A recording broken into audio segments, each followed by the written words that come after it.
Hello everyone, welcome to my channel my authority. आज की इस वीडियो के अंदर हम पढ़ेंगे कैपिटलिस्ट इकोनॉमी क्या होती है। Let's start. A capitalist economy is economic system. ये अर्थव्यवस्था का एक ऐसा सिस्टम है वेयर प्राइवेट इंडिविजुअल्स, जो प्राइवेट इंडिविजुअल होते हैं, मतलब जो प्राइवेट काम करते हैं, अपना बिजनेस रन करते हैं, own control the factors of production. वो खुद ही जो है ना अपने कंट्रोल ऑफ फैक्टर्स को कंट्रोल करते हैं, लाइक प्रोडक्शन के फैक्टर को।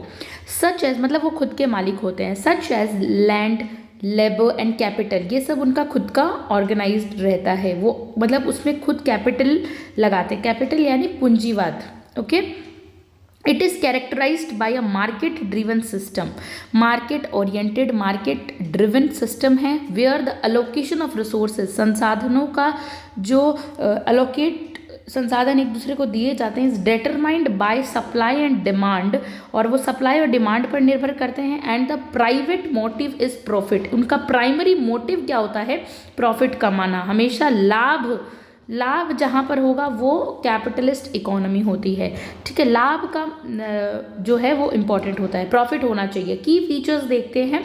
प्राइवेट ऑनरशिप रहती है इसके अंदर। क्या रहती है? Private ownership. इसका मतलब कि जो जितने भी रिसोर्सेज हैं, जैसे कि कोई एक उसका मालिक है, उसी के अंडर में सारे रिसोर्सेज का मालिक भी वही है, ऑल कैपिटल भी उसने लगाया है, रिसोर्स भी उसके हैं, और जितनी भी चीज़ें हैं वो सब लैंड, लेबर, फैक्ट्री सब उसी के अंडर में आती है। तो किसी एक बड़ी कंपनी का कोई एक कैपिटलिस्ट, सब कुछ प्राइवेट ऑनरशिप रहती है इसमें। Individual and businesses own and manage resources like land, labour, factories and capital. Ownership मतलब जो उसकी स्वायत्तता होती है, मीन्स उसकी ownership rights allow them to buy. उन्हीं को जिनकी होती है वो एक हर चीज़ कर सकते हैं, वो ही खुद अपने डिसीजंस लेकर उसे खरीदते हैं, सेल करते हैं, lease property as they see fit, जैसा उनको सही लगता है वो उस हिसाब से करते हैं। मेनली कैपिटलिस्ट इकोनॉमी में हम देखते हैं ये क्या होती है, प्राइवेट प्रॉफिट मोटिव होती है। इसका प्राइमरी गोल ही यही है कि जो है इसको हमेशा प्रॉफिट कमाना है, लाभ। The primary goal of businesses, जितने भी बड़े बड़े बिजनेसेस, उद्योग होते हैं, जनरेट प्रॉफिट, उनका लाभ कमाने का एक मेन मोटिव होता है। Profit acts as an incentives for innovation, और प्रॉफिट क्या करता है? न्यू इनोवेशंस के लिए मोटिवेट करता है, एफिशिएंसी, कार्यक्षमता को, और इकोनॉमी को बढ़ाता है। उसके बाद देखते हैं थर्ड पॉइंट, मार्केट मैकेनिज्म होता है इसके अंदर। मार्केट के लिए हर चीज़ की जाती है कि जैसा मार्केट में चल रहा है वैसे, like price, production levels are determined by supply and demand. Supply और डिमांड पर, जैसी डिमांड होगी वैसी ही सप्लाई होगी। मार्केट फोर्सेस जितनी भी होती है वो कैसे रेगुलेट करती है, अलोकेट करती है रिसोर्सेज को, where they most needed and valued, जहाँ उन्हें लगता है कि यहाँ पर हमें प्रोडक्शन करना है, बहुत वैल्यू हमें देगा, प्रॉफिट कमाएंगे हम इससे, उस जगह पे वो इन्वेस्टमेंट करते हैं। फोर्थ पॉइंट देखते हैं, कंपटीशन। क्योंकि आज ये कॉम्पिटिटिव वर्ल्ड में कंपटीशन को ध्यान रखा जाता है। बिजनेसेस जितने भी होते हैं complete to provide goods and services which promotes efficiency, innovation, नई बहुत बढ़ती हुई तरक्की लेके आना, एंड क्वालिटी इंप्रूवमेंट पर ध्यान दिया जाता है। कंपटीशन हेल्प्स करता है, हमें मदद करता है, कीप प्राइसेस रीजनेबल, मार्केट के बराबर प्राइस रखने में, ensures better choices for consumers, जितने भी लोग हैं जो हमसे प्रोडक्शन खरीदते हैं, कंज्यूमर्स हैं, जो जितने भी ग्राहक हैं, उनकी नीड्स को ध्यान में रख के हम कंपटीशन को देखते हैं कि मार्केट में क्या कंपटीशन चल रहा है आज। फिर आता है minimal government intervention, very important. Laces-fair state का नाम हमने सुना है, इसे लेसेस-फेयर कहते हैं, जहाँ सरकार पाबंदी नहीं लगाती है किसी भी तरीके से किसी भी कंपनी पे, प्राइवेट कंपनी पे।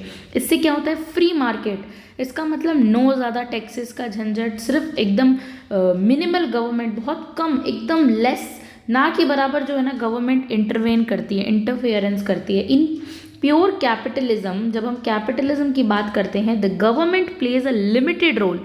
यहाँ पे गवर्नमेंट बहुत लिमिटेड रोल प्ले करती है। प्राइमरली हम देखें इन्फोर्सिंग प्रॉपर्टी राइट्स, थोड़ा बहुत property rights, contracts and ensuring national security. National security में तो गवर्नमेंट करेगी, बाकी किसी काम में इतना इंटरफेयर नहीं करती। Regulation is kept minimal to allow the free market to function efficiently.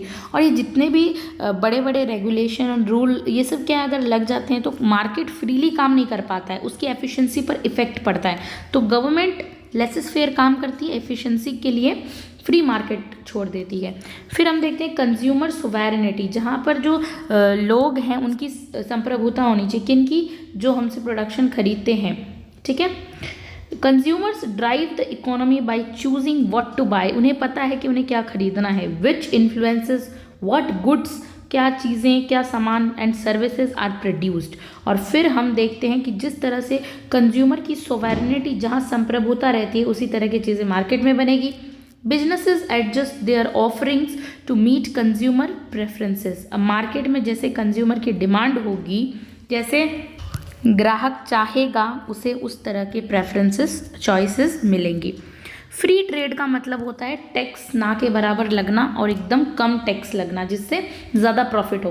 तो कैपिटलिस्ट इकोनॉमी इनकरेज करती है, बढ़ावा देती है इंटरनेशनल ट्रेड को, मतलब एक देश से दूसरे देश में व्यापार करना विदाउट रिस्ट्रिक्शंस। बहुत से कभी कभी एक एक जैसे कोई सामान आता है तो कभी कभी एक एक करोड़ से भी ज़्यादा के टैक्स में चले जाते हैं। तो अगर इतने टैक्स नहीं लगेंगे तो वो कंपनी दूसरे देश में जाके अच्छा बेनिफिट कमा सकती है। तो इतने फालतू के टैक्सेस नहीं लगाना, रिस्ट्रिक्शंस नहीं लगाना, allowing nations to specialise in their areas. जो नेशन जिस चीज़ में स्पेशलाइज्ड है, मान लीजिए इंडिया के अंदर कपास, कॉटन का बहुत अच्छा प्रोडक्शन होता है और हम उसे बाहर एक्सपोर्ट करते हैं, तो अगर बाहर वाली कंट्री जो है हम पर बहुत ज़्यादा टैक्स लगा देती है तो हम वहाँ पे टैक्स देंगे, लेकिन हम फिर उसे कॉटन को वहाँ उस कंट्री में बेचेंगे, फिर हमें उतना बेनिफिट नहीं होगा। अगर हम पर टैक्स कम लगते हैं तो हम जाके ज़्यादा बेनिफिट कमा सकते हैं। इसीलिए कहते हैं फ्री, रिस्ट्रिक्शंस नहीं होनी चाहिए, फ्री मार्केट ट्रेड को बढ़ावा देना चाहिए। इससे बहुत अच्छी स्पेशलाइज्ड कॉम्पिटिटिव एडवांसमेंट हमें मिलती है, कंपैरेटिव एडवांसमेंट मिलती है। फिर आता है decentralised decision making, decisions about production. जब हम बात करते हैं कि किसी भी चीज़ के प्रोडक्शन, इन्वेस्टमेंट एंड डिस्ट्रीब्यूशन की बात होती है, are made by private individuals. Private individual decision लेते हैं, businesses rather than centralised authority. यहाँ पे कोई एक सत्ता नहीं है सेंटर में जिससे पूछ के पावर को डेलीगेट किया जाए, नहीं, डिसेंट्रलाइज्ड डिसीजन मेकिंग है। यहाँ पर मतलब स्टेट पर नहीं है सब कुछ, नीचे की अथॉरिटी को सौंपा हुआ है कि आप अपने डिसीजन ले लीजिए, इसीलिए डिसेंट्रलाइज्ड डिसीजन मेकिंग की बात की गई। अब हम यहाँ पर देखते हैं कि advantages of capitalist economy. Capitalist economy के एडवांटेजेस क्या क्या हैं? एफिशिएंसी, कार्यक्षमता, competition force businesses to innovate and operate efficiently. Competition force करता है बिजनेसेस को कि वो बहुत अच्छी प्रगति लेकर आए, ऑपरेट करे। मिनिमाइजिंग वेस्ट, वेस्ट को कम करे और optimising resources use. Economic growth होनी चाहिए। कैपिटलिज्म इनकरेजेस, कैपिटलिज्म पूंजीवाद इनकरेज करता है इन्वेस्टमेंट को, एंटरप्रेन्योरशिप को और टेक्नोलॉजिकल एडवांसमेंट्स को, leading to sustained economic growth, ताकि इकोनॉमिक आर्थिक प्रगति होती रहे। सस्टेन मतलब सतत आर्थिक प्रगति होती रहे, ये इकोनॉमिक ग्रोथ कहता है कि ज़्यादा से ज़्यादा आर्थिक पूंजी बढ़े। कंज्यूमर चॉइस पे ध्यान दिया जाता है। वाइड वैरायटी ऑफ गुड्स, ऐसा नहीं कि किसी स्टोर के अंदर एक ही प्रोडक्ट मिल रहा है, नहीं, उसकी बहुत अलग अलग वैरायटीज़ मिलती है। ठीक है, तो ये बहुत इंपॉर्टेंट होता है, अलग अलग वैरायटी, चॉइसेस मिलना। अमेरिका में बहुत चॉइसेस मिलते हैं। Services is available catering to diverse consumer preferences. Wealth creation, कि ज़्यादा से ज़्यादा जो वेल्थ है, पैसा जनरेट करने की creation. Capitalism incentives individual to work harder, work hard करने की सिखाते हैं। टेक रिस्क, रिस्क लेना, किसी भी काम में रिस्क लेना, ये कैपिटलिस्ट इकोनॉमी की सबसे बड़ी बात है। And innovative idea which leads to wealth generation, ज़्यादा से ज़्यादा वेल्थ जनरेशन में। फ्लेक्सिबिलिटी होती है, रिजिड सिस्टम नहीं है यहाँ पर। फ्लेक्सिबिलिटी मतलब मार्केट बोलता है ठीक है, अगर आपकी कोई पॉलिसी है उसमें आपको प्रोडक्शन अच्छा नहीं हो रहा है, तुरंत चेंज करके न्यू ड्राफ्ट लेके आ जाओ। इस तरह से क्विक अडेप्ट होना चाहिए, जैसा मार्केट है वैसा। The system quickly adapts to changes in consumers preferences, technology and market conditions. फिर हम देखते हैं डिसएडवांटेज। हर चीज़ का किसी का एडवांटेजेस है तो उसके डिसएडवांटेजेस उसके साथ ही पढ़ने पड़ते हैं हमें। तो इकोनॉमिक इनकम इनइक्वालिटी रहती है कि अब कहते हैं ना कि जो ज़्यादा अमीर हैं वो अमीर होते जा रहे हैं, जो ज़्यादा गरीब हैं उनका शोषण होते जा रहा है और वो ज़्यादा गरीब होते जा रहे हैं।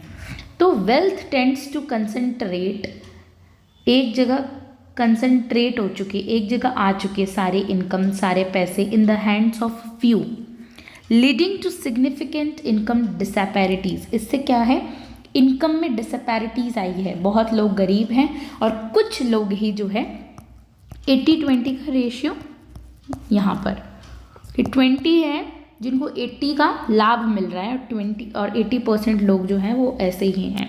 मार्केट फेलियर्स हो रहे हैं, बड़े बड़े मार्केट्स। अनरेगुलेटेड मार्केट्स में fail to address public goods. अब जब सभी मार्केट्स तो पब्लिक गुड्स को एड्रेस करने में सक्सेसफुल नहीं हैं। एक्सटर्नलिटीज़ एंड मोनोपोलीज है, कोई बड़ी कंपनियां ही सिर्फ राज कर रही है, रिजल्टिंग इन इफिशिएंसीज आ रही है। आज मार्केट फेल हो रहे हैं बड़े, क्योंकि सब लोग डिमांड मीट नहीं कर पा रहे हैं। एक्सप्लॉइटेशन बहुत हो रहा है, शोषण हो रहा है। लेबरर्स में face exploitations as business prioritise profit over fair wages. अब लेबर्स जितने भी हैं, मजदूर वर्ग को सबसे ज़्यादा शोषण भुगतना पड़ रहा है। इसका कारण है कि जो बड़ी बड़ी कंपनियां वो सिर्फ अपना बेनिफिट चाहती है, तो वो चाहती है कि हम ज़्यादा से ज़्यादा प्रोडक्शन करवाएं और कम से कम वेजेस पे लेबर्स को रखें। एंड वर्किंग कंडीशन भी हार्श है। शॉर्ट टर्म फोकस है कि एक बार गोल अचीव हो गया, उसके बाद हमें लेबर से भी मतलब नहीं, प्रोडक्शन से भी मतलब नहीं, क्वालिटी से भी मतलब नहीं, और ऐसा देखने को मिलता है। तो capitalist often prioritise short term profits over long term sustainability and social welfare की यहाँ बात नहीं करते हैं, क्योंकि बहुत कम ध्यान दिया जाता है कि ठीक है हमें हमारा प्रॉफिट मोटिव है। एनवायरमेंटल कंसर्न्स बिल्कुल नहीं होते हैं। ओवर एक्सप्लॉइट, ज़्यादा शोषण ऑफ नेचुरल रिसोर्सेज का होता है, निकाल लेते हैं, एक्सट्रैक्ट कर लेते हैं। पोल्यूशन पे भी ध्यान नहीं देते, वो बढ़ते जाता है। Are common due to the lack of standard regulations in pure capitalism. तो पूंजीवादी तरीके से इस तरह से नेग्लिजेंसी देखने को मिलती है। अब हम देखते हैं कि एग्जाम्पल्स ऑफ कैपिटलिस्ट इकोनॉमी में यूनाइटेड स्टेट जो अमेरिका है सबसे important, a mixed capitalist economy with significant private ownership, market driven decision making है, मार्केट ड्रिवन है, and government regulations to address market failures.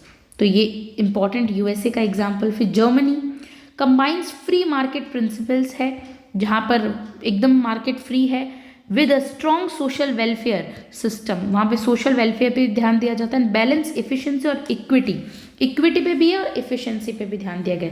Singapore a highly open and competitive economy है Singapore की, और Singapore साथ साथ में एक tourist place भी बहुत अच्छा है, तो वो बिजनेस फ्रेंडली भी है, इसीलिए वहाँ पे बहुत ही ओपन है।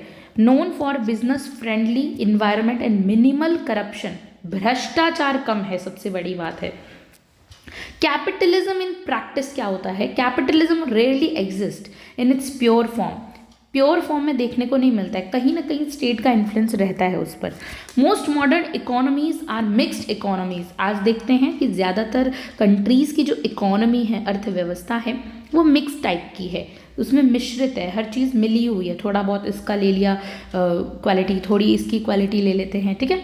Incorporating elements of capitalism and government intervention, for example regulations, कोई rule regulations. Government often regulate industries to ensure fair competition. Government चाहती है कंपनियों के बीच में कंपटीशन रहे, फेयर कंपटीशन रहे, इसलिए वो रेगुलेट करती है। कंज्यूमर प्रोटेक्शन एक्ट्स लगाए जाते हैं, जहां जितने भी ग्राहक हैं अपनी प्रोटेक्शन के लिए आवाज़ उठा सकें। एंड इन्वायरमेंटल सस्टेनेबिलिटी के ऊपर भी गवर्नमेंट ध्यान देती है, वो पूरी तरह से स्वतंत्र नहीं छोड़ती है किसी भी तरीके की कंपनी को। वेलफेयर प्रोग्राम्स चलाए जाते हैं। Social programmes are implemented to reduce income inequality की, एक ही आदमी के हाथों में, फ्यू के हाथों में नहीं जाएगी सारी income wealth. Provide a safety net for the disadvantagement, और इससे जो है ना पता किया जाता है कि डिसएडवांटेजमेंट जो है नहीं पहुंचना चाहिए। तो ये हमने पढ़ा कैपिटलिस्ट इकोनॉमी।